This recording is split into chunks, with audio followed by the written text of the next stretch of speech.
राजा की परीक्षा।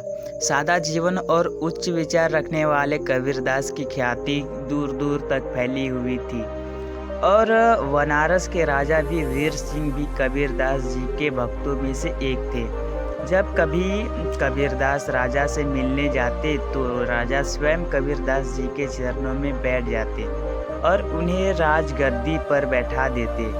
एक दिन कबीरदास ने सोचा कि वीर सिंह की परीक्षा ली जाए कि क्या वो सचमुच इतने बड़े भक्त हैं जितना कि उन्हें व्यवहार से नजर आता है, या यह दिखावा मात्र है।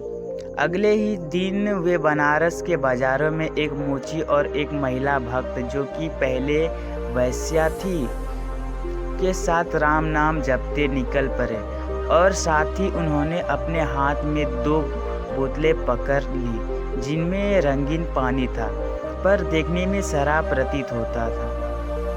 कबीरदास के ऐसा करने से उनके शत्रुओं को उन पर उंगली उठाने का मौका मिल गया। शहर भर में उनका विरोध होने लगा और उनके शराब की बोतलें हाथ से ली गई।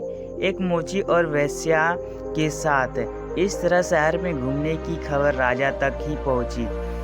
कुछ समय के बाद कबीरदास जी की योजना अनुसार राज दरबार पहुंचे। राजा पहले ही मन क्षुब्ध थे और इस बार उन्हें देखकर वे अपनी गद्दी से नहीं उठे। कबीर तुरंत समझ गए कि राजा भी आम लोगों की तरह ही है। उन्होंने तुरंत ही दोनों बोतलें जमीन पर पटक दी। उन्हें ऐसा करते देख राजा ने सोचा, एक शराबी कभी भी इस तरह से शराब की बोतल नहीं फेंक सकता, जरूर बोतलों में कुछ और है। राजा तुरंत उठा और कबीरदास जी के साथ आए। मोची को किनारे पर उन्होंने उनसे पूछा, ये सब क्या है? मोची बोला, अरे महाराज, आपको नहीं पता, गांधार मंदिर में आग लगी हुई थी और संत कबीरदास इन बोतलों में भरे पानी से वो आग बुझा रहे थे।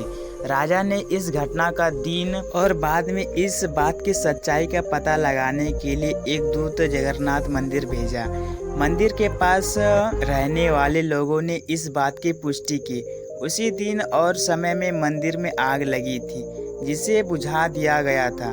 जब राजा को इस बात की सच्चाई पता चली तो उन्हें अपने व्यवहार पर पछतावा हुआ और संत कबीरदास में उनका विश्वास और भी दृढ़ हो गया।